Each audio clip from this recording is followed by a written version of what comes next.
Senhores, o que o Bolsonaro arranjou dessa vez? Começou um panelaço gigantesco aqui. Jundiaí jamais terá panelaço, não. Aqui tem um negócio barulhento aqui. Tem um trem barulhento aqui em Brasília, peraí. Tô procurando o Twitter, ver se... No Canadá não vai ter panelaço mesmo, né? Não. É que panela por indução é muito caro, né, velho? Eu vou começar. 3, 2, 1...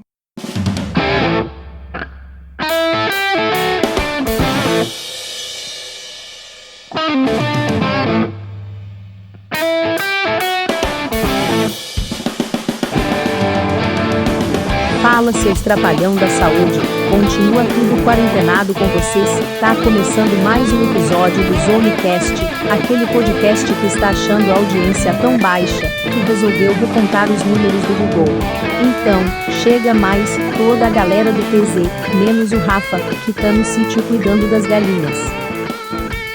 Bom dia, boa tarde, boa noite. Para você que está chegando agora, meu nome é Felipe Clemente e está começando mais um episódio desse já consagrado podcast Tailgate Zone, o ZoneCast. Ao meu lado, fala, Dodô, meu querido. Fala, meu querido, beleza?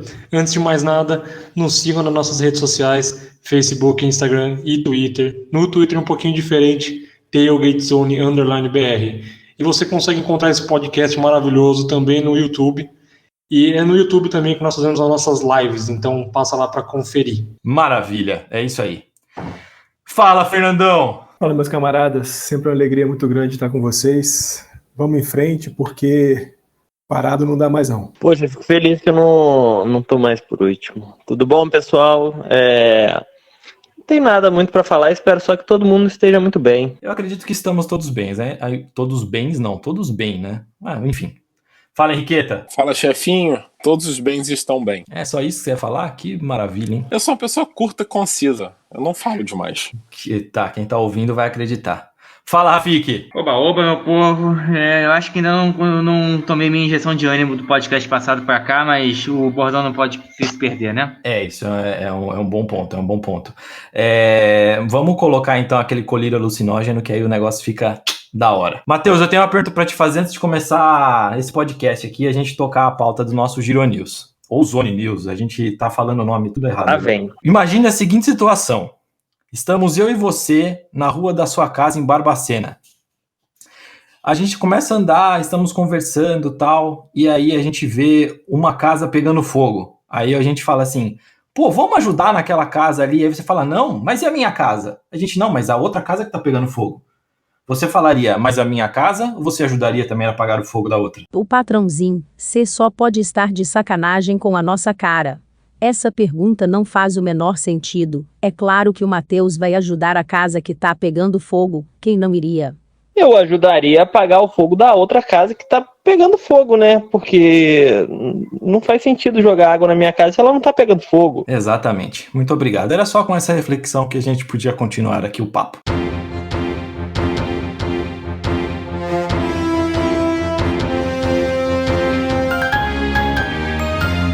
Um giro pelas notícias da semana. Rafik, o que temos de informação que você vai trazer pra gente agora? Absolutamente nada. Deals. And Bonds hits one high. Hits it deep. It is out of here. Vamos lá. Desde o podcast passado, as conversas não foram para frente. A proposta que eu falei que a Associação de Jogadores ficou de dar uma contraproposta na sexta-feira, só que a gente estava gravando o podcast no domingo, até então não tinha tido nenhuma proposta, etc. A proposta saiu no final da semana, acho que na quarta ou na quinta. É uma proposta fazer uma temporada de 114 jogos, sem nenhuma alteração no valor de salários, além do que já tinha sido confirmada a parte proporcional em relação a março. A Major League já falou que não vai aceitar a proposta e não vai nem oferecer uma contraproposta. Não tem dados, não tem nada. O Tony Clark, o chefe da Associação de Jogadores, já falou que os jogadores... Houve na sexta-feira uma videoconferência com todos os representantes dos diversos times dos jogadores, e eles todos concordaram que eles rejeitaram de forma retumbante qualquer possibilidade de maior corte além do que o corte proporcional já acertado em março. A Major League também não dá proposta nenhuma, e o Manfred já sinalizou que quando vier com uma proposta, deve vir com uma proposta só de uns 40 jogos na temporada regular, ou menos. O Mike Axia, que é um repórter da CBS, escreveu no início da semana uma matéria dizendo que tem muitos donos de times na Major League pressionando o Rob Manfred para que cancele de vez a temporada de 2020, que eles não querem mesmo ter jogo. Eu vou ser muito sincero, o Axia não deu exatamente os motivos pelos quais os donos estão pedindo isso. Mas eu acho muito idiotice, você não pensa na sua liga médio e longo prazo, né? Ninguém aprendeu as lições com as 2 temporadas paradas da NHL há uns anos atrás, por causa de greve, o quanto que a NHL perdeu espaço no mercado americano, e mesmo depois da volta, a NHL nunca mais foi o que era antes, e está praticamente perdendo o posto de 4ª maior liga dos Estados Unidos para o futebol, para a MLS, né? Eu não sei o que os donos querem com isso, mas é a reportagem do Mike Axia, que muitos donos, ele não disse exatamente quantos, mas deu a entender mais ou menos na matéria que seria em torno de uns 8, o que não é pouco, né? Quase um terço. Estão buzinando o ouvido do Manfred para que o Manfred realmente enrole as negociações e acabe cancelando a temporada de 2020. Esta semana é uma semana crucial se todo mundo quiser pensar numa temporada que comece em 4 de julho, como era o plano inicial. Porém, eu vou deixar uma pulguinha no ouvido de vocês. A NBA, que está num estado muito mais avançado que a Major League Baseball em relação à reunião, a resumir a temporada, já acertou que vai todo mundo se concentrar no mesmo local, o que facilita a logística, e mesmo assim, como a gente vai falar daqui a pouquinho, está planejando uma volta para 31 de julho. Você imagina a Major League, que vai voltar cada um na sua cidade, que não deve começar antes disso, né? Dificilmente haverá condições de começar antes disso. Então, infelizmente, cada vez mais as perspectivas para uma temporada da Major League em 2020 são ruins, e cada vez mais ruins. A negociação não andou, ao menos, a gente pode dizer que não andou para trás, mas assim, andar mais para trás do que nós já estamos é meio que impossível, né? Não tem para onde a gente andar para trás, porque a gente já está lá no final. Então, pouco andou, nada andou, e vamos ver semana que vem a gente tem notícias melhores, mas não há sequer proposta, não há negociação, não há sequer um vídeo encontro marcado, continuou tudo parado, nenhuma notícia da Major League. Fernandão, acho que o beisebol esse ano mesmo, só o coreano, só o taiwanês e por aí, né? Cara, parece que a gente só vai poder ver beisebol na Ásia mesmo. Taiwan, Japão e Coreia. O Japão está programado para começar agora dia 19 de junho. Isso que o Rafik falou, né, sobre alguns donos de equipe estarem propensos a pedir um cancelamento ou convencer o Roberto Manfredo a cancelar a temporada, tem muito a ver com uma matéria do 538 que o próprio Rafik mandou para a gente, onde alguns donos de equipe chegam a falar em perdas de 4 bilhões de dólares, mesmo com jogos sendo realizados. Ou seja, jogando, o prejuízo vai ser de 4 bilhões. Então é melhor não ter jogo nenhum, não ter pelo menos esse prejuízo do jogo jogado, ver o que dá para fazer e seguir em frente. Eu acho que o grande lance da MLB, cara, é que a gente vê uma má vontade das duas partes, né? A MLB faz a sua proposta inviável, a Associação dos Jogadores faz uma contraproposta tão inviável quanto, e o Rafik, né, falou isso, né? A gente não vê reunião, não vê um encontro.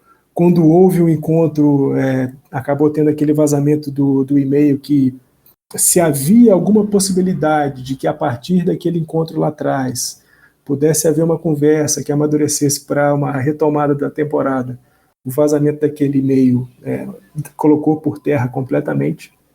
E, infelizmente, eu não vou ver o Mookie Betts jogando pelos Dodgers, infelizmente. Alguém acha que vai ter MLB? Impossível, né? Acho que não vai rolar, não. Não tem nem como. Então, eu ainda acho... Eu não consigo acreditar que os donos da liga vão realmente cancelar a temporada. Porque o que acontece? Pelo acordo de março, os jogadores aceitaram redução de salário proporcional à quantidade de jogos. E é inacreditável, inconcebível para mim que você jogar 0 jogos seja mais lucrativo ou menos prejudicial do que jogar 50 jogos, 80 jogos. Talvez os menores times, tipo o Pittsburgh Pirates, que tem um salário bem baixo, o dono mão de vaca, famoso lá até em Pittsburgh por ser mão de vaca, sabe, talvez os times que tenham mercados menores realmente vão ter prejuízo e sofram, mas não dá para imaginar os maiores times da liga, eu diria que metade da liga até, não dá para imaginar um time até como o Milwaukee Brewers, por exemplo, tendo prejuízo, ou melhor, se dando melhor ao não jogar um ano do que jogar 50 jogos que seja, 60, 80. E pelo que eu entendo pelo acordo de março, os donos têm o direito de retomar a liga se for com salário proporcional. Então, eles poderiam dizer, vamos fazer 50 jogos com um salário proporcional a 50 jogos, e pelo que eu entendi, isso faz parte do acordo, então isso estaria na mão deles. Não sei, eu não consigo entender, sabe? Porque você não jogar, você não vai receber dinheiro de televisão, tanto nacional como local, você não vai receber muitas outras receitas. Você já não vai ter a receita dos estádios? Beleza. Mas você continua tendo custo operacional do time. Não é porque você deixou de pagar salário de jogadores porque não teve temporada que você não vai ter custo operacional, de manutenção do estádio, etc. Salário de funcionário. E além disso, se você não tem temporada, você não tem receita nenhuma. É zero. Se você tem pelo menos receita de televisão para compensar alguma coisa. Não sei, eu não consigo entender a lógica dos donos de estarem tão satisfeitos com não ter temporada. Ainda estou esperando isso aí ser um blefe e alguma coisa sair, nem que seja lá para agosto, porque realmente para julho eu já não acredito mais. Completando o que o Henrique está falando, eu concordo com ele plenamente. O 538 fez uma outra matéria que não é essa que o Fernando falou, e que eu vou até botar aqui o link para depois o Felipe colocar na página do podcast, que mais ou menos de 20% a 25% da receita da Major League no ano vem apenas dos contratos de televisão de playoff. Então, assim, só pelo fato de fazer um playoff, qualquer que seja a meleca de uma temporada reduzida, só pelo fato de ter playoff, a Major League garante em torno de $1 bilhão em contratos de televisão. Por que não pensar em fazer nem que seja um playoff, mata-mata, uma coisa muito rápida, só para satisfazer esse contrato e receber da TV o dinheiro? Não faz sentido. Galera, como o podcast foi gravado no domingo, não tínhamos a informação, mas em tempo de edição ainda conseguimos acrescentar. Finalmente apareceu uma proposta razoável para que tenhamos a temporada da MLB. Ainda precisamos ver como será o desenrolar da história, mas por enquanto, as propostas são: salário proporcional, de 75%, 76 jogos, grana extra nos playoffs, fim da temporada regular em 26 de setembro, término dos playoffs no fim de outubro. É isso. Tá tenso o negócio, tá tenso. Mas, ao mesmo tempo que a MLB está muito tensa, tem gente que resolveu jogar. E eu acho que o Mickey vai aprender a jogar basquete com o LeBron, né, ô Matheus? Eu, se fosse a Disney, já comprava os direitos do Space Jam e já aproveitava que tava lá, já gravava tudo e fazia o Space Jam 2 com o LeBron, já que eles vão estar todo mundo na Disney de uma vez. É isso. James for three. Bang! At the buzzer! Dodô, como está a NBA, meu querido? Finalmente aprovaram, né, o board dos donos das equipes, eles aprovaram o plano da NBA de retorno, isso aconteceu no último dia 4. A princípio, tudo que a gente já comentou nos outros podcasts, tudo vai se cumprir, então, em teoria, nós teremos lá 22 equipes jogando. Esse plano foi aprovado por 29-1 na votação, então, ampla maioria aí, né, praticamente 100% aderiu ao plano. Só relembrando, né, parte desse plano é jogar no complexo da ESPN lá dentro da Disney, e o que teoricamente vai acontecer é do dia 30 de junho ao dia 7 de julho vai ser iniciado o training camp dentro desse período. Depois disso, uma vez as equipes que terão direito a continuar a temporada, eles vão jogar 8 jogos cada. Nós teremos 3 equipes da Conferência Oeste e 9 equipes da Conferência Leste. E aí o que ficou, na verdade, ficou uma especulação na forma como as equipes vão ser selecionadas para poder participar. Então existe uma forma de elencar esses times e a principal delas seria a porcentagem de vitórias. Isso considerando que algumas equipes jogaram mais do que outras, né? Então teve aí time que jogou 66 jogos, jogou 64 jogos, então o que pode acontecer é que eles podem utilizar a porcentagem de vitória das equipes para conseguir construir as chaves e aí conseguirem, após os 8 jogos, né, conseguir efetuar e jogar esses 8 jogos, montar os playoffs e finalmente concluir a temporada. Uma coisa muito... É interessante isso que o Dodô falou em relação à quantidade de jogos diferentes, porque cada equipe só vai jogar 8 jogos nesse retorno, então eles vão terminar com quantidade de jogos diferentes. E tem esse critério que a Liga criou, porque o que eles vão fazer? Nas 2 divisões, nas 2 conferências, a diferença entre o 8º e o 9º é grande. Na Conferência Leste é de 5 jogos e meio, na Oeste é de 3 jogos e meio. E meio porque tem a quantidade de jogos diferentes, 3 vitórias e meia, né? Um time tem um jogo a mais que o outro. Em 8 jogos é praticamente impossível você tirar 3 jogos e meio de diferença. Você teria que ganhar 4 a mais do que o outro em 8. E aí, bom, você fazer isso seria praticamente voltar com os times para nada, né? Ia ter 8 jogos para cumprir tabela. Então a Liga resolveu criar essa regra extra de que se o 9º colocado tiver a 4 jogos ou menos do 8º, vai ter um micro playoffs entre o 8º e o 9º, e aí o 9º precisa ganhar 2 vezes do 8º sem perder nenhuma. Ou seja, tá a menos de 4 jogos, vai ter um jogo entre o 8º e o 9º precisa ganhar 2 vezes seguidas. Se ele ganhar, ele fica com a 8ª vaga. Eu não sei de onde eles tiveram essa ideia, quem achou que isso era brilhante, eu não entendo o raciocínio por trás disso, mas é assim que vai ser. A NBA tentou fazer alguma coisa inteligente e saiu uma total. Bom, deixa eu só fazer uma pequena defesa aqui da NBA sobre essa proposta de caso o 8º lugar não tenha mais do que 4 jogos de vantagem em relação ao 9º, eles têm que fazer um mini playoff.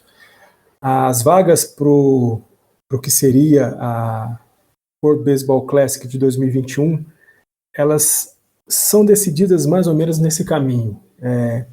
Os times que entram na segunda rodada de disputa, ou seja, que pega os vencedores da rodada anterior, eles têm que ser, para eles serem eliminados, eles precisam perder 2 jogos. Ou seja, eles entram na segunda rodada, digamos que eles percam esse primeiro jogo, eles vão enfrentar um dos vencedores dessa segunda rodada. Se eles perderem de novo, eles estão fora, mas se eles ganharem, eles seguem. Então tem alguma semelhança nesse modelo de disputa e mais ou menos deve ter sido daí a ideia que inspirou a NBA a fazer o que eles fizeram. Cara, sobre esse lance de classificarem aí times com campanhas negativas, uma das coisas que mais me revoltam nos playoffs da NBA é justamente isso. Até que nesses últimos anos não tem sido muito comum, mas eu me lembro durante várias temporadas seguidas, o 7º e o 8º colocados, principalmente da Conferência Leste, serem times com campanha negativa. Eu acho isso ridículo, você dar chances de disputar título para um time que fez uma campanha abaixo de 50%. Ao mesmo tempo que, bom, ainda que se abra a possibilidade desses do 9º até o 13º colocado da costa da Conferência Oeste poderem brigar por uma 8ª colocação, eu acho muito difícil que, sei lá, digamos que o Phoenix Suns faça uma campanha irreparável aí nesses 8 jogos que vão ser disputados, consiga chegar perto do Memphis e fazer um mini playoff ali com o Memphis e se classificar em 8º lugar. Cara, eles vão pegar Lakers, por exemplo, ou Clippers, digamos. Eu acho muito difícil que num mata-mata de... Agora eu não me lembro se são 5 jogos nessa primeira rodada, são 7 jogos, mas seja de 5 ou de 7, cara, Phoenix não vai levar a série contra Lakers ou Clippers. Então, é aquilo, você tem que dar chance, você tem que criar mercado, tem que criar possibilidades de ter notícia no jornal, isso dá dinheiro. E é uma forma que os caras tiveram para poder construir essa condição. NBA e todas as outras ligas são ligas de dinheiro e eles precisam criar condições para que o dinheiro circule. E uma forma foi essa. Por mais esdrúxula e idiota que possa parecer, mas é isso. A gente é conduzido por imbecis o tempo inteiro, então mais um não faria a menor diferença. Excelente análise. O único time que votou contra a proposta foi o Portland Trail Blazers, que é o 9º do Oeste. Então, eles não disseram realmente por que eles votaram não. O que eles falam é que eles gostariam de um plano que incluísse apenas 20 times e eles acham que existem formas de disputas mais inteligentes. Então, na verdade, ele estava exatamente explanando o que o Fernandão colocou muito bem. Somos governados por imbecis. Somos comandados por imbecis. É isso.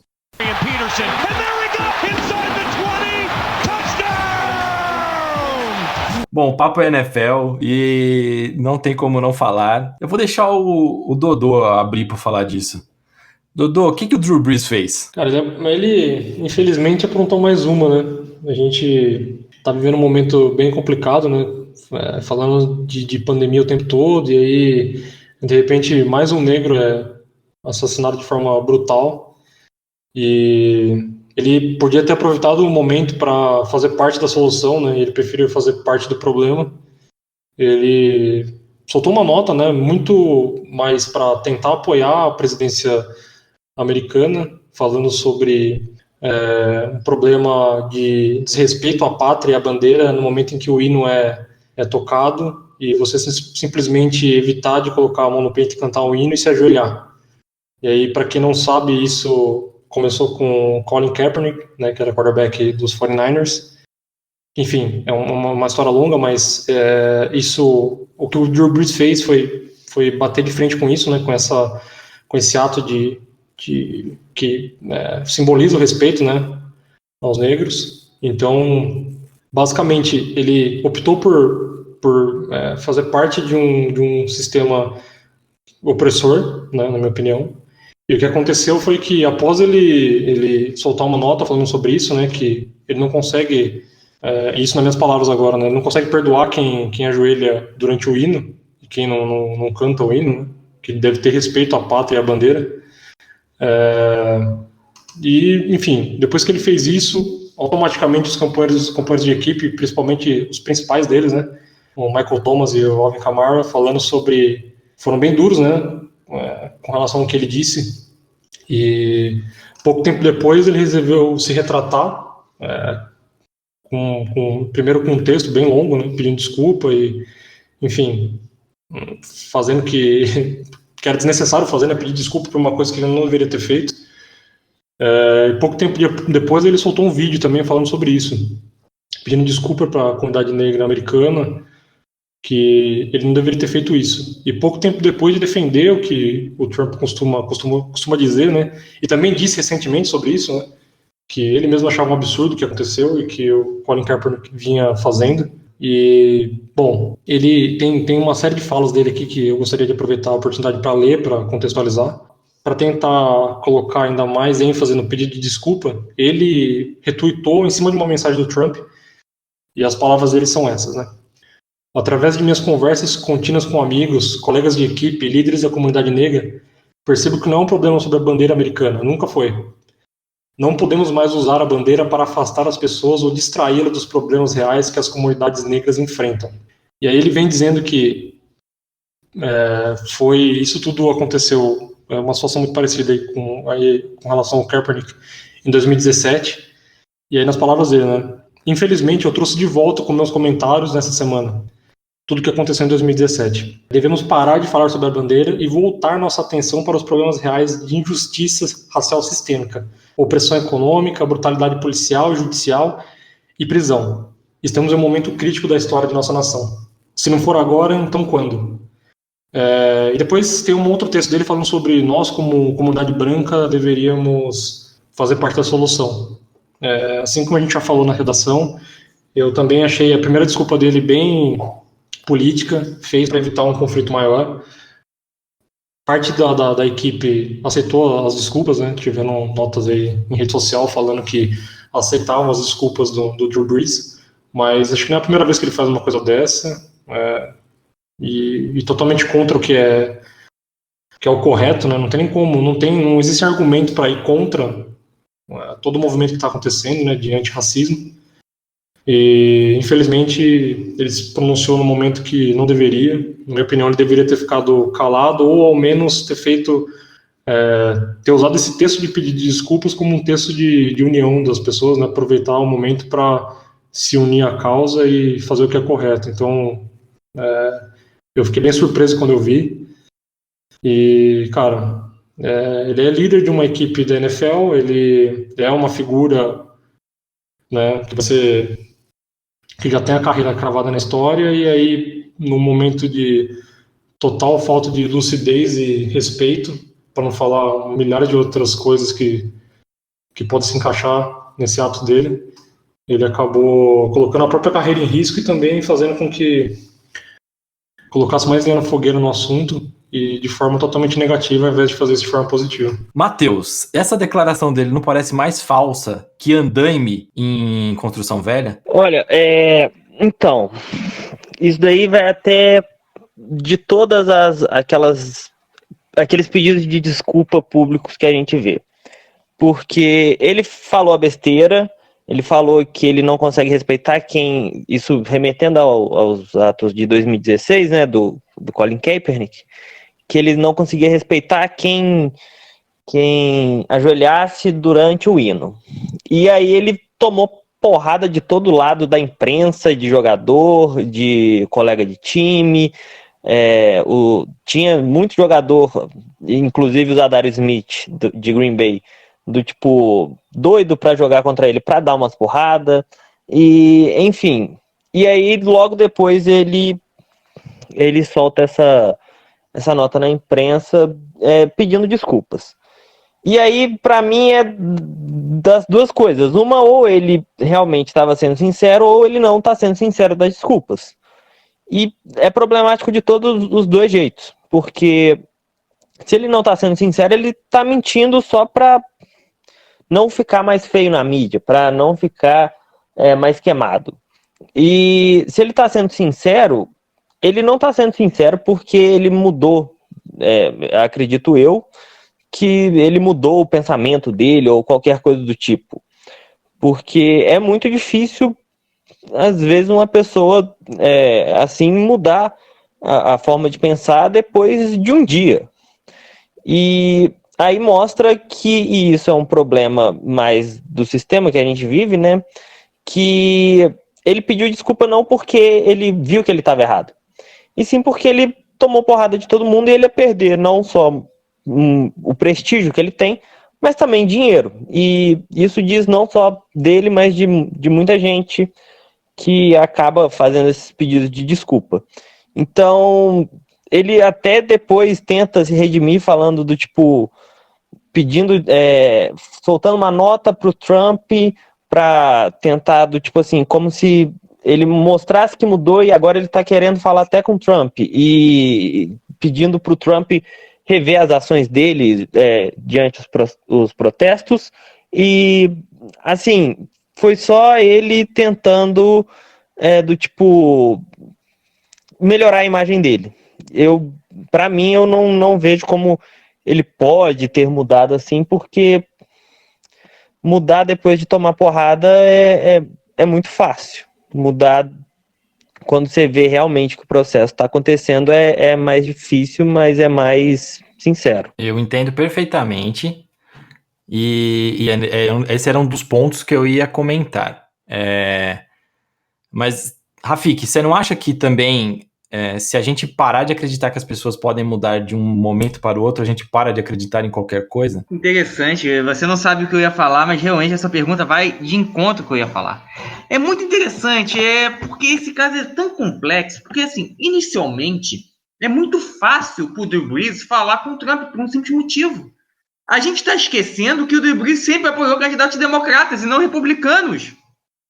O Drew Brees sempre foi democrata. Ele, inclusive, subiu no palanque para eleger o atual governador da Louisiana, que é o estado onde fica New Orleans, para quem não sabe, que é democrata, John Bel Edwards, foi reeleito agora, início do ano, final do ano passado. Então, assim, a gente não pode... E isso mostra como o racismo não é tão simples nos Estados Unidos. Não é simplesmente associar o racismo a um partido X ou partido Y. Claro, o Partido Republicano, especialmente agora na era Trump, é um partido mais radical e cada vez menos diverso. E, obviamente, em seus lados mais extremados, acaba cobertando racistas, não é nem velado, né? Nos últimos 4 ou 5 anos, cada vez mais as pessoas estão perdendo o escrúpulo de ser velado e estão simplesmente falando à vontade e não estão nem aí. Mas você também tem problemas disso historicamente no Partido Democrata. Você não pode esquecer que pouco antes, não faz tanto tempo assim, né, em termos históricos, há 60 anos atrás, o Partido Democrata é o partido que juntava toda a nata branca do sul-americano que lutava pela continuidade da segregação. Tanto é que os democratas não perdiam um deputado, uma eleição de deputado no sul, porque, digamos assim, que o establishment do sul branco-americano que dominava o sul era todo democrata. Inclusive, as primeiras ações anti-racismo nos Estados Unidos, da onda que veio com Martin Luther King e tudo mais, começaram com o Dwight Eisenhower, que era um presidente republicano. Depois é que veio John Kennedy, aí sim, um presidente democrata, e aí a morte de John Kennedy meio que acelerou tudo, e a própria morte do John Kennedy trouxe para a presidência um outro presidente democrata, Lyndon Johnson, que fazia parte desse sul, que fazia parte desse estabelecimento branco do sul. E era um hábil negociador político e conseguiu, junto com Martin Luther King e com toda a comoção da morte do Kennedy, aprovar leis que realmente acabaram com o que restava de segregação oficial nos Estados Unidos. E aí, a partir daí, que há uma ruptura. Aos poucos, esse estabelecimento branco do Sul deixa o Partido Democrata e vai, aos poucos, indo para o Partido Republicano. Isso foi um movimento lento, porque inicialmente até eles foram para partidos independentes, porque o Partido Republicano também era contra a pauta racista, ou seja, era um partido antirracista. E só depois, com a evolução dos tempos, os republicanos vendo as possibilidades de ganhos eleitorais no Sul, é que aos poucos, aí sim, essa elite branca segregacionista foi tomando conta do Partido Republicano e do Sul ele foi meio que dominando o país até chegar, digamos assim, na quebra total que foi o Trump. Assim, não é uma questão do Partido X ou Y, é uma questão muito complicada e que mostra o quão ressentido ainda está os Estados Unidos com essa questão racial, mesmo após as leis de igualdade racial da década de 60. Por muito tempo, as pessoas tinham vergonha de tratar o assunto.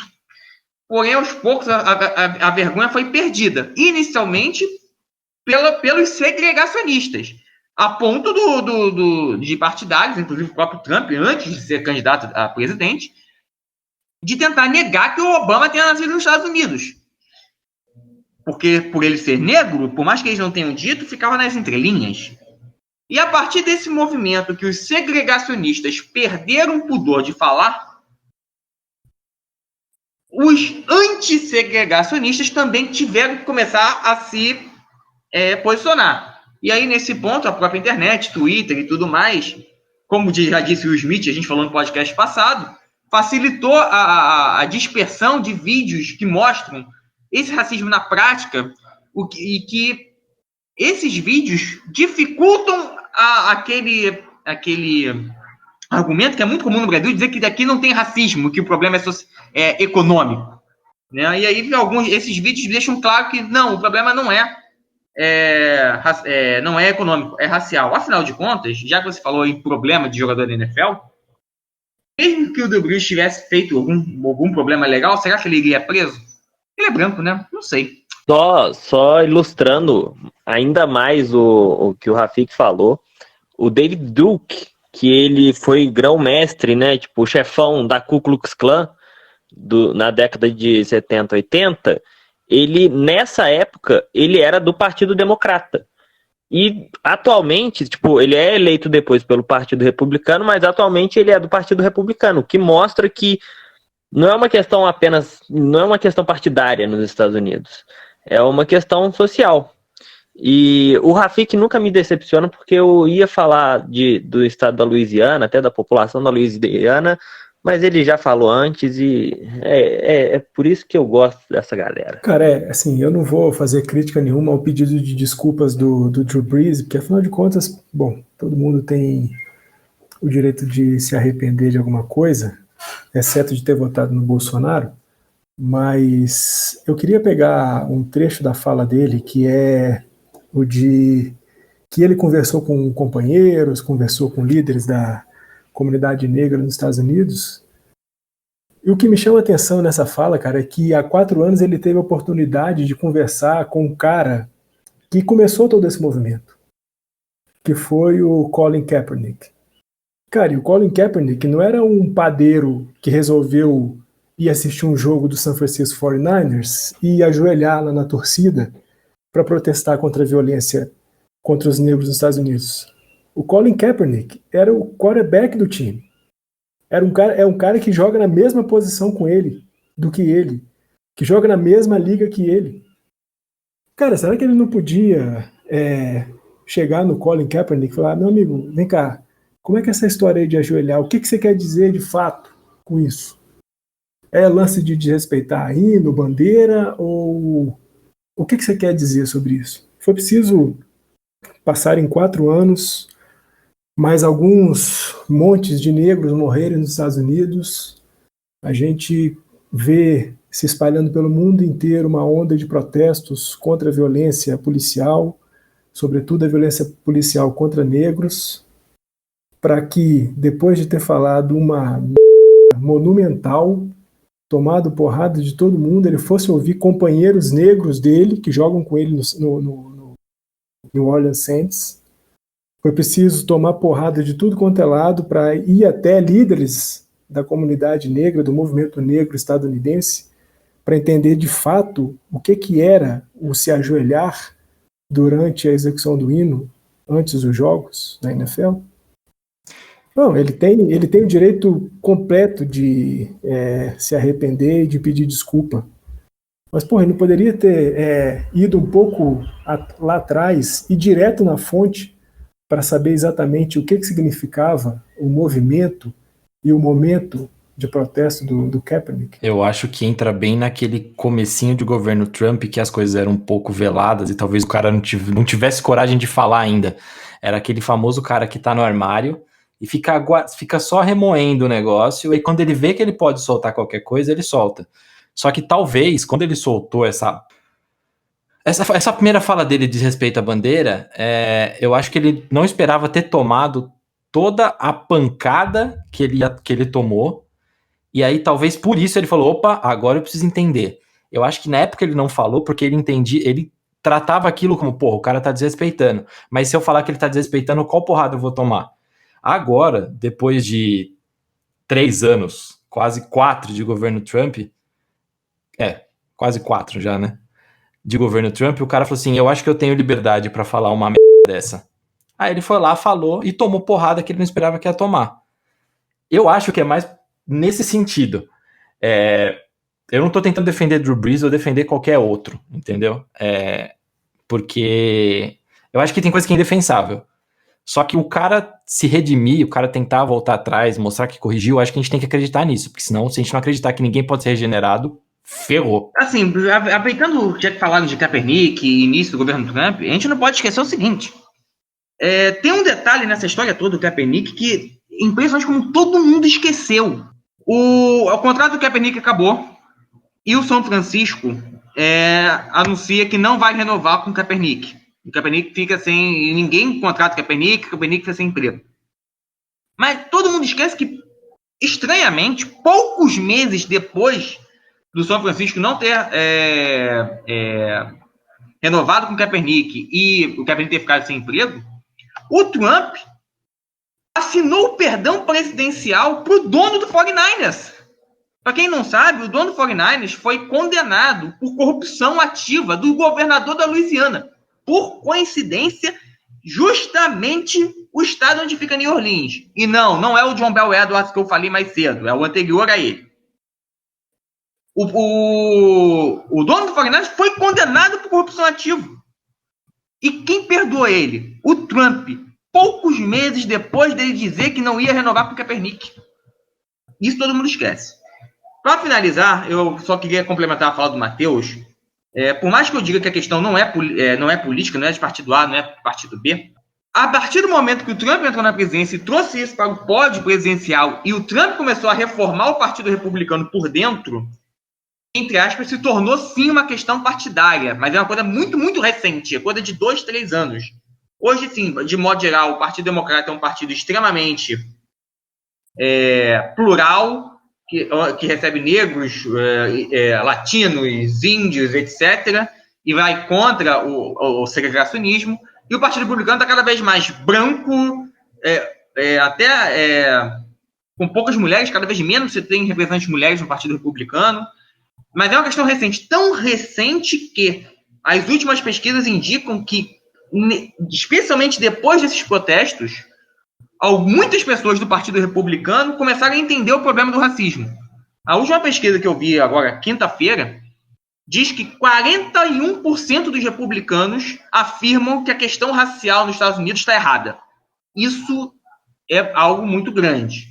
Se 41% acham que realmente há um viés negativo para os negros nos Estados Unidos, é porque a coisa está começando a ficar contestada dentro do próprio Partido Republicano, coisa que não se via desde que o Trump entrou na presidência. O problema o Partido Republicano hoje está com uma base tão trumpista que essas pessoas que, apesar de serem minoria, uma minoria considerável de 40%, estão ficando sem espaço. E essas pessoas, ao mesmo não querem ir para o Partido Democrata, porque o Partido Democrata representa valores liberais que não concordam com ela, e elas também começam a não concordar com a visão republicana num ponto de vista que, aos poucos, está sendo central para a identidade partidária. Como eu falei, não era, mas está se tornando uma questão partidária. O que vai acontecer com esses 40% do Partido Republicano? Para onde que eles vão? Eles vão torcer o nariz e votar em democrata? Eles vão tentar criar um terceiro partido? É uma questão muito interessante para a gente ver o que vai acontecer a partir daqui. Eu não tenho nenhuma capacidade para fazer algum comentário sobre política em relação ao Rafik, porque tá certíssimo em tudo que ele fala. Eu só acredito porque de política ele entende. E como, né? Muito mais que o Trump, inclusive. Diga-se de passagem. Votaria no Rafik para presidente. Mas eu achava importante uma coisa que quanto a fala do Fernandão em relação ao porquê que o Drew Brees não foi lá falar com o Kaepernick na fonte em 2016. E assim, vamos lembrar como começou esse protesto. Na pré-temporada de 2016, o Colin Kaepernick estava sentando no banco. Ele não se levantava do banco pro hino. Ele passou a sentar e ficar lá sentado no banco. Foram 2 jogos que ninguém reparou que o Kaepernick estava sentado no banco. Aí depois, acho que no terceiro jogo ou quarto da pré-temporada, perceberam, foram falar com ele, disse que era um protesto, e aí começou toda a fala de respeito à bandeira, de respeito ao exército, de respeito ao país, etc. E ele conversou com o Nate Boyer, que é um ex-jogador e ex-Boina Verde do exército. Era um long snapper da Universidade do Texas, chegou a ser do Seattle Seahawks por muito pouco tempo, mas virou um palestrante em relação a tudo isso, em relação até os veteranos de guerra quando voltam para o país e são esquecidos, né? Enfim, por que eu estou falando disso? O Kaepernick falou com ele, conversou com ele, e dessa conversa surgiu a ideia de ajoelhar porque não seria um desrespeito à bandeira, nem ao exército, nem ao país, nem a nada, nem a um presidente laranja. Então, isso tudo saiu de uma conversa com um ex-membro do exército, que é um porta-voz extraoficial, né, uma pessoa que fala por eles, e daí se decidiu ajoelhar como uma forma de protesto pacífico. O mesmo protesto pacífico que hoje o Trump, inclusive, diz que super respeitaria, né? O problema é violência. Enfim, mas por que eu estou dizendo tudo isso?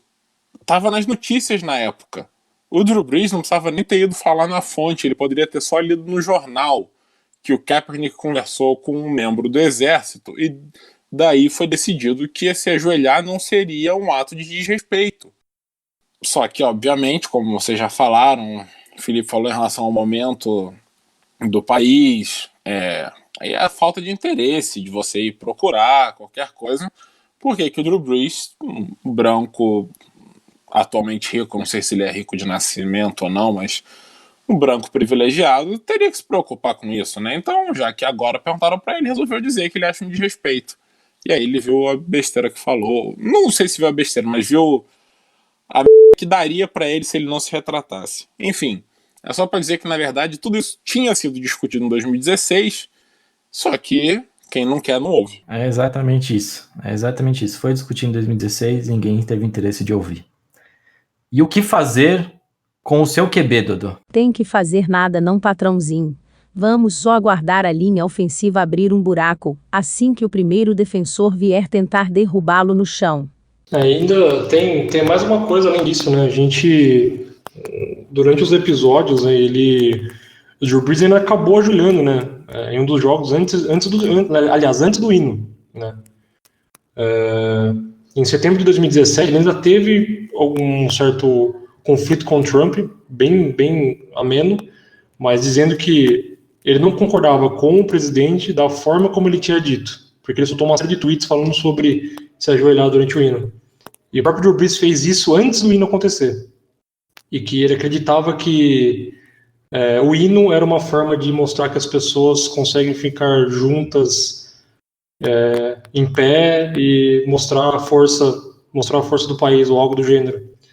Então, ele já teve um certo conflito com isso no passado. Ele não foi tão aberto, mas ele disse que fez isso, ele se ajoelhou também para apoiar os companheiros, principalmente, mas não fez isso durante o hino. Então, isso já tinha acontecido antes, né? Isso já veio do primeiro episódio com o Trump. Então, ele seguiu acreditando nisso, né? De que aquilo não era um protesto, né? O que foi feito, ele não acreditava como uma forma de protesto, justamente porque ele acreditava no país, na bandeira, no hino, e que ele não entendia o ajoelhar desde aquela época. Então, ele vem com esse pensamento até agora, e precisou ele fazer um comentário totalmente infeliz para que viesse à tona, né, de fato, o que ele pensa a favor com relação a tudo isso. Então, essa que é a grande questão, né? Pode ser sim que tenha pedido desculpas de forma genuína, mas esse não foi o primeiro episódio, né? A gente tem que lembrar no passado, e não tão distante, que ele acabou se manifestando, mas de qualquer forma ele se fez isso não acreditando, né? Ele se ajoelhou não acreditando no que significava. Acho que esse que é o resumo da história, né? Eu espero realmente que ele tenha feito isso de forma genuína e que entenda realmente o que acontece e por que as pessoas devem se ajoelhar. Bom, sobre os atos que o Colin Kaepernick começou, né? Teve um post que repercutiu muito, que foi do Aaron Rodgers. Eu sou torcedor de Green Bay, gosto do Aaron Rodgers, e ele fala que nunca foi sobre o hino, nunca foi sobre a bandeira. Isso em resposta até ao Drew Brees, né? Ele fala que nunca foi sobre o hino, nunca foi sobre a bandeira, que nem agora, nem antes. Foi sempre sobre solidariedade antes do jogo com as outras pessoas.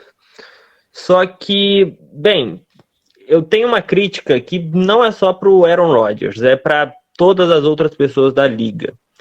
Porque virar e falar agora que antigamente, quando você dava os braços antes do hino, não era sobre o hino, e sim sobre a solidariedade, é muito fácil, mas quando o Colin Kaepernick ele tomou porrada e quando ele foi praticamente expulso da liga e nenhum outro time recontratou ele e ninguém falou um A sobre isso, ninguém prestou uma solidariedade, acaba soando falso, porque você pode falar isso hoje e eu acredito que as pessoas mudam, eu acredito que a consciência das pessoas muda ao longo do tempo sobre alguns problemas. Eu, há 8 anos atrás, era um imbecil, provavelmente. Só que, assim, não venha me dizer hoje que naquela época você apoiava, sendo que quando tudo ficou ruim para uma pessoa que personalizou o movimento, você não foi em defesa dessa pessoa. E ninguém foi. Hoje eu vejo, você abre muito no Instagram até, que às vezes eu abro para procurar alguma coisa e tem notícia de que os Vikings agora estão em conversas com o Colin Kaepernick. Eu vi uma notícia de que o Hugh Jackson queria contratar o Kaepernick em 2017 e o Deshaun Kaiser, e acabaram por draftar o Deshaun Kaiser. Assim, falar isso agora é muito fácil. Quando você teve a oportunidade, você não fez isso. Então, eu acho que querer não surfar nessa onda, mas querer falar que você apoiou aquilo antigamente não me soa verdadeiro, porque a pessoa que personalizou isso perdeu a carreira dela em busca do ideal que ela tem, inclusive ela até faz um comercial da Nike sobre isso, e enquanto as outras pessoas permaneceram caladas sobre isso. Então, acho que a liga ainda deve ir muito um pedido de desculpas, no mínimo, pro Colin Kaepernick. Isso que o Matheus falou é bem verdade mesmo, até tem que falar, né? Como eu falo muito de Colts quando eu falo, também tem que dar criticada. O Ballard soltou notícias, eles falaram que eles estão fazendo várias coisas dentro do clube, dando palestras para os jogadores, para todo o staff, sobre racismo, como não ser racista, coisas nesse tipo. E só que assim, não adianta o Ballard vir e falar um monte de coisa bonita e linda, se quando ele teve a chance de ter o Kaepernick como reserva do Luck, ou então até trazer o Kaepernick para ser titular, numa temporada sem Luck, ele preferiu o Brissett, né? Tudo bem, o Brissett não é um quarterback negro, etc., mas tendo toda a história do Kaepernick sendo um QB melhor que o Brissett, ele não trouxe o Kaepernick. Então, assim, é realmente lamentável. Só para deixar claro, é óbvio que eu apoio todas essas ações que as ligas e as franquias estão tendo. Só que é meio hipócrita falar que agora apoia tudo, apoia desde quando o Kaepernick começou, quando o Kaepernick sofreu com isso, ninguém foi ao encontro, ninguém foi ajudar ele.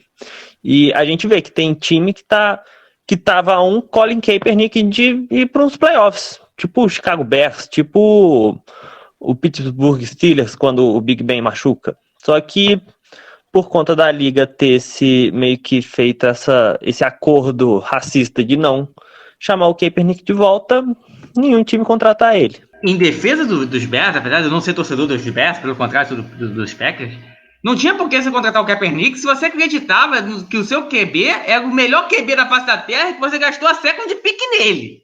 Né? Pega aí também, né? Pro Bears, o Trubisky era melhor que Aaron Rodgers, que foi a 20ª, sei lá o que, pique. Então, assim, o Bears é maluco. A gente não pode exigir coerência de quem não tem coerência no dia a dia. Não sei vocês, mas a fala do palestrinha aí, eu entendi como. Nem é só racismo não, é incompetência também. Já que a gente já falou bastante do Brees, já bateu bastante nele com muita razão, a gente não pode deixar de falar do do Roger Goodell, que tentou fazer sua não é nem a meia culpa, não, é o seu 1% de culpa e fingir que estava fazendo o que os jogadores queriam e estava do lado dos jogadores defendendo. Na quarta-feira, se eu não me engano, os jogadores divulgaram um vídeo, todos jogadores negros, não coincidentemente, dizendo que eles queriam que a NFL assumisse os erros, assumisse que estava errado em silenciar seus jogadores, estava errado em não estar do lado dos seus jogadores, estava errado em um monte de coisa. Tudo verdade. Então, no dia seguinte, o Roger Goodell imediatamente fez um vídeo falando: nós, a NFL, estamos errados nisso, estamos errados naquilo, e por aí vai. Acho que o mais importante nisso tudo, para se ressaltar, os jogadores, uma das frases deles a gente quer que a NFL fale que admita estar errado em silenciar nossos jogadores. E o Goodell fala: nós, NFL, admitimos estar errados por não ouvir os nossos jogadores. Silenciar e não ouvir é um pouco diferente. O Kaepernick, se não tivesse sido ouvido, estaria jogando até hoje. Nem fosse como reserva, mas estaria. Teve um safety, que agora eu não lembro se foi o Eric Reid, eu acho que foi o Eric Reid, que agora está no Panthers, que era um dos melhores safeties da liga quando virou free agent e levou meses até ser contratado. Se eu não me engano, estava chegando perto já da temporada seguinte, quando o Panthers finalmente contratou ele, e num contrato de 1 ano, eu acho.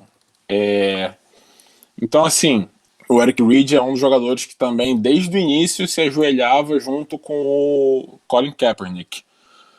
Então, sabe, não ouvir é diferente de silenciar. E, com certeza, o Roger Goodell tentou sair pela tangente e fingir que estava do lado dos jogadores e ia fazer o possível, né? Mas, assim como o Fernandão falou, que todo mundo tem direito de se arrepender e se desculpar e rever seus pontos, o Roger Goodell tem todo o direito de se arrepender, rever seus pontos e fazer alguma coisa daqui para frente. Tem meses, anos aqui, tudo. Ele tem uma vida aqui para continuar. Pode começar a mostrar essa semana já. Se vai fazer é outra questão. Mas, só para não fazer injustiça à fala do Fernandão, todo mundo menos quem votou no Bolsonaro. Não gosto de distorcer a fala dos outros. Mas, enfim, o Roger Goodell tem todo o direito daqui para frente mostrar que se arrependeu e liderar a NFL e os donos de time nessa mudança de personalidade, de atitude, de apoio aos jogadores. E vamos ver o que a NFL vai fazer daqui para frente. Possivelmente nada, mas estamos esperando, sentados nas nossas cadeiras, bebendo cerveja, adiantando o fim do episódio. Vai fazer alguma coisa? Alguém acredita que o Goodell faça alguma coisa, que realmente tenha mudança na NFL? Você acredita em Papai Noel, Coelhinho da Páscoa e afins? Tá bom, ótimo, Rafik, ótimo. É por aí, é bem por aí. Queria só abordar um ponto da fala do Goodell, quando ele diz que ele errou ao não ter escutado os protestos dos jogadores antes. Eu acho que ele deveria ter sido mais direto e ter dito o nome do jogador que ele não quis escutar os protestos, ou pelo menos não quis entender o porquê do protesto. E tanto na fala do Drew Brees quanto do Roger Goodell falta um nome, né? Que é o nome do Colin Kaepernick. Bom, então com essa ótima reflexão do Rafik perguntando se eu acredito em Papai Noel ou não, vamos para as dicas, vai. E dando dicas, lá vem eles, Felipe Stipes. Dudu, qual é a sua dica, meu querido? Já vou. É direto eu mesmo? É tu. Que maravilha, hein? Vou aproveitar, na verdade foi um fato curioso que faz muito sentido com o que está acontecendo. Em dezembro do ano passado, mais ou menos, eu voltei a fazer uma outra graduação, né? Tô fazendo outra faculdade. E a gente tem um professor meu de economia que ele é muito ligado em vários aspectos da economia, mas e isso é muito diverso, né? Então a gente tinha um trabalho para fazer e ele indicou um livro bem recente.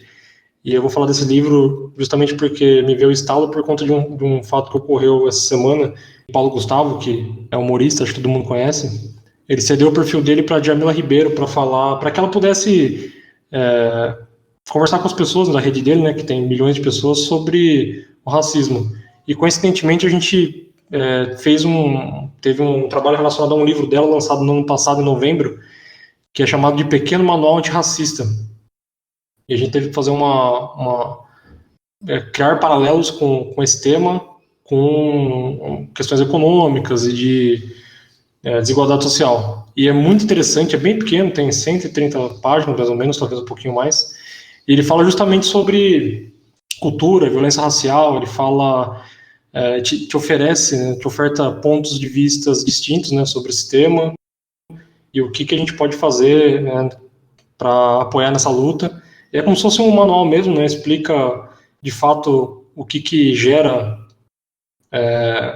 o racismo, fala sobre negritude, fala sobre branquitude, é bem interessante. E é curto, né, é simples de ler. E aí, para quem não conhece, Djalma Ribeiro, ela é filósofa e ativista da causa negra também. E aproveitando que tudo isso aconteceu, eu fiquei até... foi pego de surpresa que ele cedeu o perfil dele no Instagram para poder conversar com as pessoas. E casou de a gente estar num momento...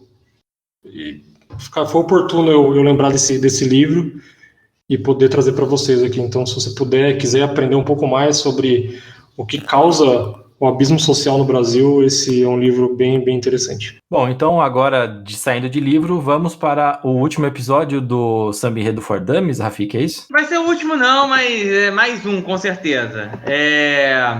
Depois da primeira lição, que eu simplesmente apresentei Samba Enredo a vocês, e aí quem gostar continua, quem não gostar... lamento. Tive a segunda dica, onde você vai aprofundar e conhecer muito mais sambas enredos. E agora chegou a hora de você conhecer um pouquinho da história dos sambas enredos e de como nós chegamos nas construções de cada uma das décadas. Para isso existe um livrinho, o livro é Samba de Enredo, História e Arte, do grande Luiz Antônio Simas e do Alberto Mussa, dois papas de samba enredo. Talvez o Simas seja hoje, talvez o maior conhecedor de samba enredo vivo. E é um livro que mostra exatamente o caminho que o samba enredo trilhou desde a década de 30 até chegar ao que ele é hoje. Samba lençol e tudo mais. É um livrinho curto, diferentemente das bíblias que o Fernandão e o Noemi gostam de passar, é um livrinho curto, é um livrinho de bolso. Apesar de ter 238 páginas, como é livro de bolso, as páginas são curtas.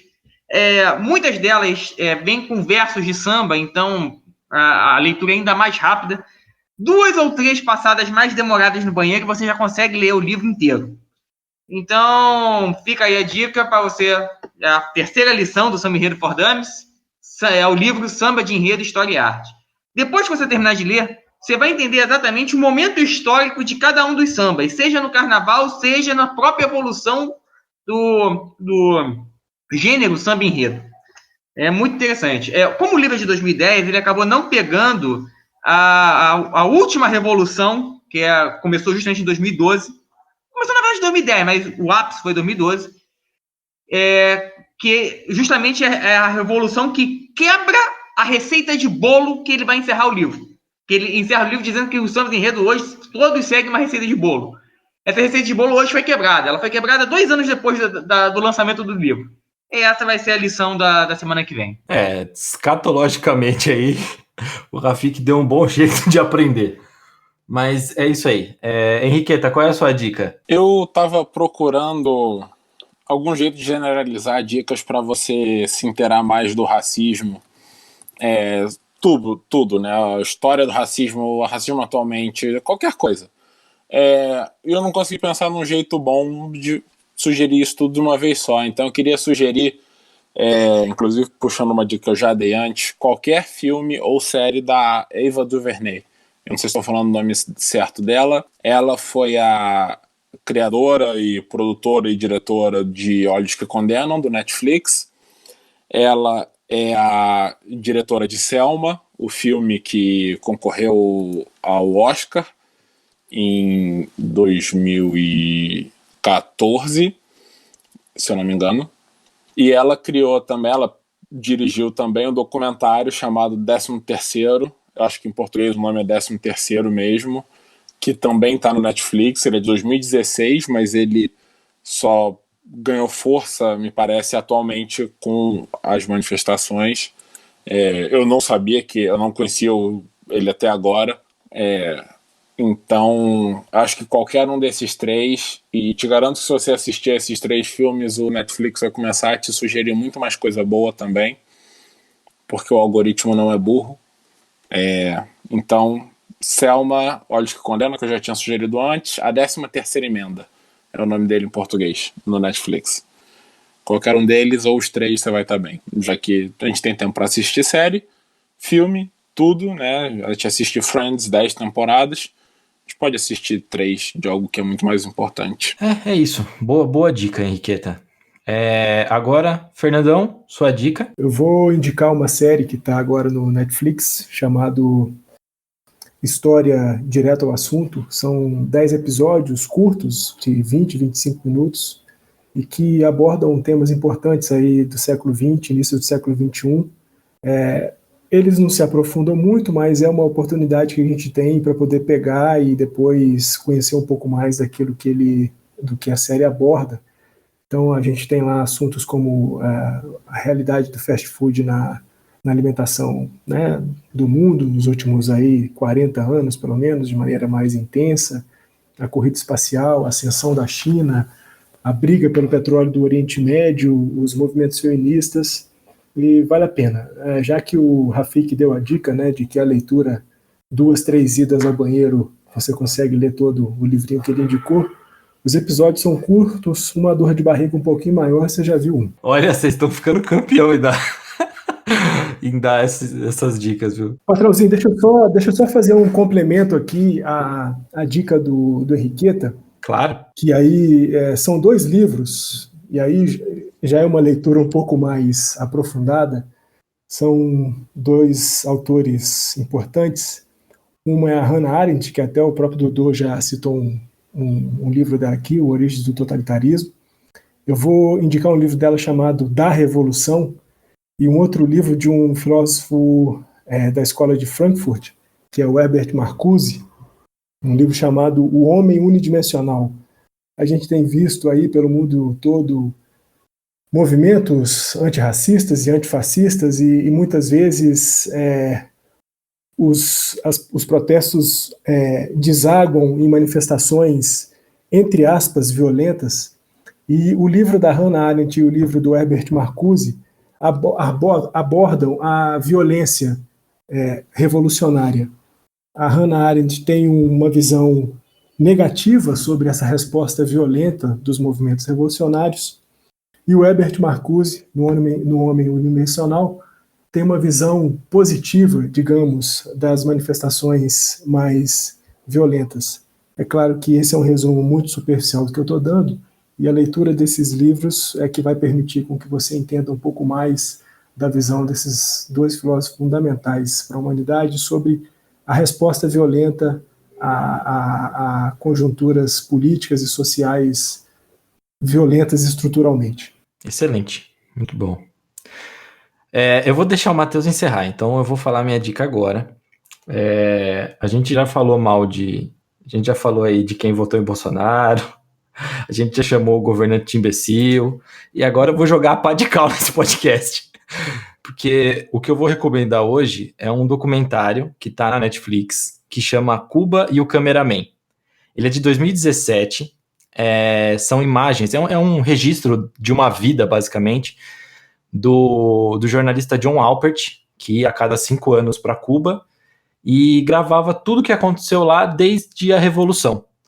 Então, de 74 até 2016, quando Fidel Castro morre, ele foi para Cuba e fazia filmagens do que acontecia no país durante todo esse tempo. Então, ele acabou criando amizades lá, ele visitava muitas famílias, e assim, é bem legal para você ver, ter uma visão de como está Cuba hoje, por onde Cuba passou e etc e tal. É muito bacana e vale muito a pena assistir, mas vale muito a pena mesmo. É um documentário que me surpreendeu muito, gostei bastante.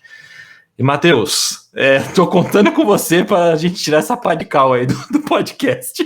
Olha, eu vou recomendar uma série que é até água com açúcar, mas não é água com açúcar assim não, mas foi a melhor série que eu devo ter assistido ano passado, que é Watchmen.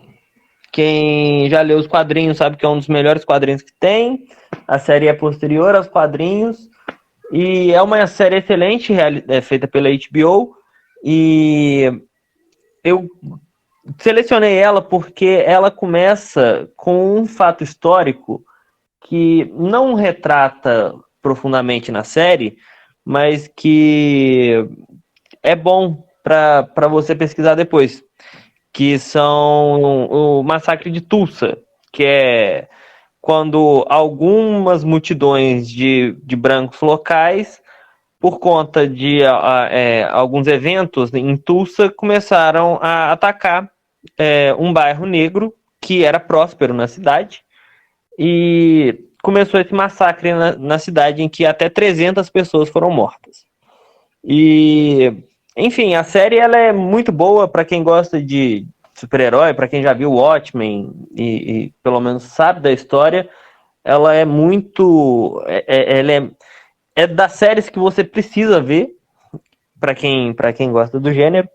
E ela lida com a questão racial e com vários problemas dos Estados Unidos, como, por exemplo, o Vietnã, entre outros problemas, e de uma forma, assim, não é mais leve, mas de uma forma mais lúdica, vamos colocar. E uma outra dica para que você queira saber mais sobre o racismo é: siga pessoas negras e escute o que elas têm para falar. Basicamente isso. Siga pessoas pretas, que eu aprendi hoje, aparentemente.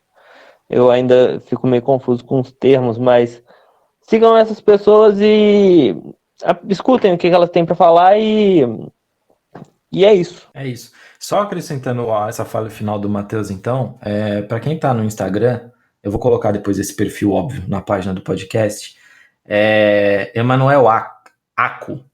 Não sei se alguém aqui que está nessa mesa conhece ele. Alguém conhece? Não, pelo silêncio não. Então, sigam ele e vejam os vídeos que ele está fazendo. Ele está gravando no IGTV e vai falando sobre racismo. Então, é bem interessante mesmo.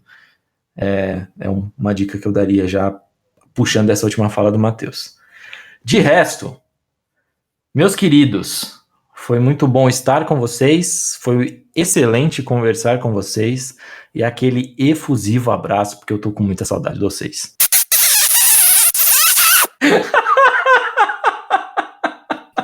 Fui esperto agora, deixei meu fone desligado. Esses beijos do Fernando me arrepiam. Abraço virtual a todos. Abraço a todos. Eu espero que semana que vem meu ânimo esteja menos pior. Um abraço, pessoal, e Rafik, a ver da situação, eu diria que não vai estar, mas a gente torce para que esteja. Meu abraço para vocês, meus queridos. É sempre um prazer enorme falar com vocês. É isso, Dodô. Mais um podcast vencido. Isso aí, senhores. Muito obrigado. Um grande abraço para vocês. E, por favor, bebam água, lavem as mãos. E, se puderem, por favor, pelo amor de Deus, fiquem em casa. E, Alice, tem que ser você falando da cerveja mesmo, porque o Dodô já desistiu. Ainda não. Ainda não? Ainda não é sábio esse conselho, mas será em breve. Ah, tá. Não, a Alice acha sábio, então a Alice vai falar, não tem problema. Toma cerveja, todo mundo. Diga, um beijo. Pode tomar cerveja. Alice. Valeu, gente. Valeu. Até semana que vem. Grande abraço. É isso aí, seus trapalhão da saúde. Acabou mais um episódio do Zonecast. Nossa gerência aqui no TZ tá de tirar o chapéu. Enquanto tem chefia por aí deixando umas pastas sem comando há mais de 20 dias, nós não deixamos você sem podcast de forma alguma. E olha aqui, nem dá para comparar uma coisa com a outra. Além disso, também vale lembrar que não estamos mascarando nada para vocês, nem números, nem notícias. Bom, é isso, as minhas recomendações continuam as mesmas, mas é sempre bom lembrar. Além de continuar nos acompanhando nas redes sociais, no site e ouvindo o podcast, bebam muita água, lavem bem as mãos, informem-se através de cientistas ou médicos, e nada de cair no conto do vigário. Semana que vem tem mais, e, já que seguimos sem abraços e beijos, então, como novo costume, toquem-os de luz no cotovelo de vocês.